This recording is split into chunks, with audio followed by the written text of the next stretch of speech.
জন্ম সনদ বা জন্ম নিবন্ধন বাংলা থেকে ইংলিশ কিভাবে করবেন বা ডিজিটাল কিভাবে করবেন, তো চলুন বেশি কথা না বলে ভিডিওটি শুরু করা যাক। জন্ম সনদ বাংলা থেকে ইংলিশ করতে হলে আমাদের ফোনের অথবা কম্পিউটারের যে কোনো একটি ব্রাউজারে প্রবেশ করে সার্চ বারে গিয়ে লিখতে হবে bdris.gov.bd। লিখেই সার্চ করার সঙ্গে সঙ্গে আমাদের সামনে এরকম একটি ইন্টারফেস শো করবে। এখান থেকে দেখতে পাচ্ছেন জন্ম নিবন্ধন, জন্ম নিবন্ধন থেকে দেখতে পাচ্ছেন জন্ম নিবন্ধন তথ্য সংশোধন আবেদন, এখানে একটি ক্লিক করে দিবেন। ক্লিক করার সঙ্গে সঙ্গেই আমাদেরকে এরকম একটি ইন্টারফেসে নিয়ে আসবে। এখানে দেখতে পাচ্ছেন জন্ম নিবন্ধন নম্বর, আপনারা আপনাদের জন্ম নিবন্ধন নম্বরটি এখানে ভালোভাবে বসিয়ে দিবেন। 17 ডিজিটের জন্ম নিবন্ধন নাম্বারটি বসানো হয়ে গেলে এখান থেকে দেখতে পাচ্ছেন জন্ম তারিখ, আপনারা আপনাদের সঠিক জন্ম তারিখটি এখানে ভালোভাবে বসিয়ে দিবেন। এরপরে নিচে খেয়াল করলে দেখতে পাবেন একটি ক্যাপচার কোড দেওয়া আছে, এই ক্যাপচার কোডটি এখানে ভালোভাবে বসিয়ে অনুসন্ধানে ক্লিক করে দিবেন।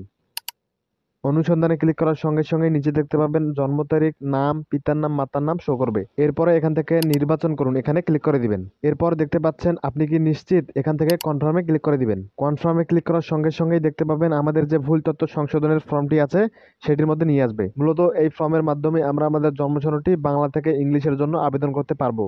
সেজন্য আমাদেরকে এখান থেকে বিষয়ে ক্লিক করে দিতে হবে। আমরা যেহেতু নাম বাংলা থেকে ইংলিশ করব, সেজন্য এখান থেকে নামের প্রথম অংশ ইংরেজিতে, এখানে ক্লিক করে দিব। এরপর এখানে দেখতে পাচ্ছেন চাহিত সংশোধিত তথ্য, এখানে আপনারা আপনাদের নামের প্রথম অংশ ইংরেজিতে ভালোভাবে লিখে দিবেন। এরপর এখানে দেখতে পাচ্ছেন সংশোধনের কারণ, আপনারা এখান থেকে ভুল লিপিবদ্ধ করা হয়েছিল, এখানে ক্লিক করে দিবেন। এরপর এখান থেকে আরও তথ্য সংযোজন করুন, এখানে ক্লিক করে দিবেন। এরপর এখান থেকে বিষয় সিলেক্ট করে দিবেন।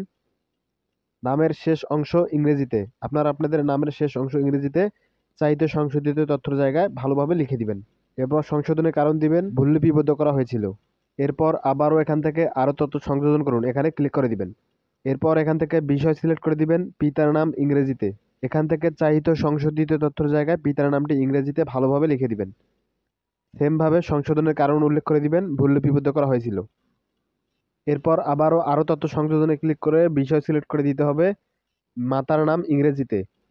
এরপর চাহিত সংশোধিত তথ্যের জায়গায় মাতার নামটি ইংরেজিতে ভালোভাবে লিখে দিতে হবে। সেমভাবে সংশোধনের কারণ উল্লেখ করে দিতে হবে, ভুল লিপিবদ্ধ করা হয়েছিল।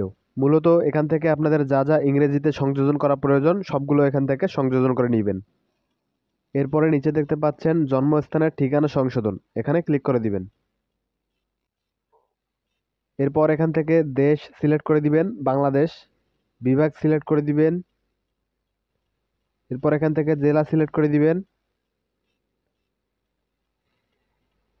এরপরে এখান থেকে আপনাদের সিটি কর্পোরেশন অথবা ক্যান্টনমেন্ট অথবা উপজেলাটি সিলেক্ট করে দিবেন। এরপর এখান থেকে ইউনিয়ন বা পৌরসভা সিলেক্ট করে দিবেন। এরপর এখান থেকে ওয়ার্ড নাম্বারটি সিলেক্ট করে দিবেন।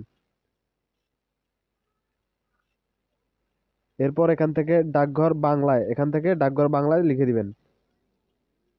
এরপর পাশে দেখতে পাচ্ছেন ডাকঘর ইংরেজিতে, আপনারা এখান থেকে আপনাদের ডাকঘরটি ইংরেজিতে লিখে দিবেন। এরপর এখান থেকে দেখতে পাচ্ছেন গ্রাম, আপনাদের গ্রামটি এখানে বাংলা লিখে দিবেন এবং এর পাশে গ্রাম ইংরেজিতে লিখে দিবেন। এরপর নিচে দেখতে পাচ্ছেন বাসা বা হোল্ডিং নম্বর, যদি থাকে তাহলে দিবেন, না থাকলে দেওয়ার দরকার নেই। এরপরে এখানে দেখতে পাচ্ছেন স্থায়ী ঠিকানা সংশোধন, আমি এখান থেকে সেমভাবে স্থায়ী ঠিকানাটি ভালোভাবে বসিয়ে দিলাম। এরপরে এখানে দেখতে পাচ্ছেন বর্তমান ঠিকানা সংশোধন, এখানে ক্লিক করে দিবেন। আমার যেহেতু জন্মস্থানের ঠিকানা, স্থায়ী ঠিকানা এবং বর্তমান ঠিকানা একই, আমি সেমভাবে এখানে বর্তমান ঠিকানাটি ভালোভাবে বসিয়ে দিলাম। আপনাদের যদি আলাদা আলাদা ঠিকানা হয় তাহলে আপনারা আলাদা আলাদা ঠিকানাটি উল্লেখ করে দিবেন। এরপর এখানে দেখতে পাচ্ছেন সংযোজন, এতক্ষণ আমরা যে তথ্যগুলো ফুলফিল করলাম সেই তথ্যগুলোর সাপেক্ষে কিছু ডকুমেন্ট আমাদেরকে সংযোজন করে দিতে হবে। আর এখানে দেখতে পাচ্ছেন ইমেজ সাইজ সর্বোচ্চ 2 মেগাবাইটের ভিতরেই হতে হবে। সেটি হতে পারে আপনার এনআইডি কার্ডের ফটোকপি, আপনার শিক্ষাগত সনদের ফটোকপি, আপনার পিতা ও মাতার এনআইডি কার্ডের ফটোকপি ইত্যাদি। ডকুমেন্ট আপলোড করার জন্য আমাদেরকে এখান থেকে সংযোজনে ক্লিক করে দিতে হবে। আপনার যদি এনআইডি কার্ড থাকে তাহলে এনআইডি কার্ড সিলেক্ট করে দিবেন, অথবা যদি সার্টিফিকেট থাকে তাহলে সার্টিফিকেট সিলেক্ট করে দিবেন। সিলেক্ট করা হয়ে গেলে এখান থেকে ফাইল টাইপে ক্লিক করে এটা কোন ধরনের ডকুমেন্ট সেটি সিলেক্ট করে দিতে হবে। আমি এখান থেকে নিবন্ধিত ব্যক্তির এসএসসি সার্টিফিকেট, এখানে ক্লিক করে দিলাম। এরপর এখান থেকে স্টাডি ক্লিক করে দিতে হবে। স্টাডি ক্লিক করার সঙ্গে সঙ্গে দেখতে পাচ্ছেন সার্টিফিকেটটি আপলোড হয়ে গেছে। এরপর এখান থেকে আবারও সংযোজনে ক্লিক করে পিতার এনআইডি কার্ডটি সিলেক্ট করে দিতে হবে। এরপর ফাইল টাইপে ক্লিক করে এটা কোন ধরনের ডকুমেন্ট এটা সিলেক্ট করে দিতে হবে। আমি এখান থেকে পিতার জাতীয় পরিচয়পত্র এখানে ক্লিক করে দিলাম। এরপরে এখান থেকে স্টার্টে ক্লিক করে দিতে হবে। দেখতে পাচ্ছেন পিতার এনআইডি কার্ডটিও আপলোড হয়ে গেছে। এরপর সংযোজনে ক্লিক করে মাতার এনআইডি কার্ডটি আপলোড করতে হবে। মাতার এনআইডি কার্ডটি সিলেক্ট করা হয়ে গেলে এখান থেকে ফাইল টাইপে ক্লিক করে মাতার জাতীয় পরিচয়পত্র এখানে ক্লিক করে দিবেন। এরপর এখান থেকে স্টার্টে ক্লিক করে দিতে হবে। দেখতেই পাচ্ছেন আমাদের সবগুলো ডকুমেন্ট কিন্তু আপলোড হয়ে গেছে। এরপর নিচে দেখতে পাচ্ছেন আবেদনকারীর তথ্য।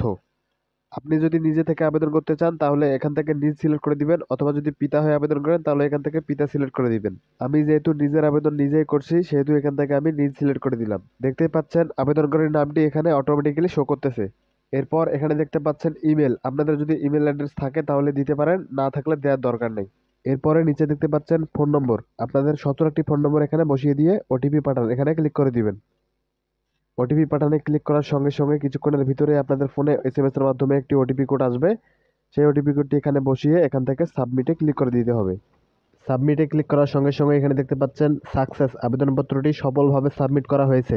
এরপর নিচে দেখতে পাচ্ছেন আবেদনপত্র নম্বরটি দেওয়া আছে, এই আবেদনপত্র নম্বরটি খুব ভালোভাবে সংরক্ষণ করে রাখবেন। এরপরে এখানে দেখতে পাচ্ছেন আবেদনপত্রটি প্রিন্ট করে প্রয়োজনীয় কাগজপত্র সহ আগামী এত তারিখের মধ্যে সংশ্লিষ্ট নিবন্ধকের নিকট দাখিল করুন।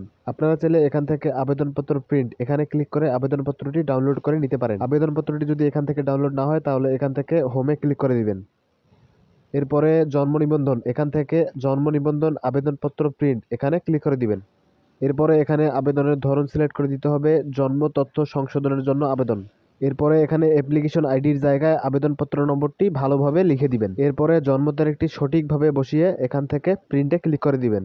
প্রিন্টে ক্লিক করার সঙ্গে সঙ্গেই আবেদনপত্রটি চলে আসবে। এখান থেকে আপনারা চাইলে আবেদনপত্রটি ডাউনলোড বা প্রিন্ট আউট করে নিতে পারেন।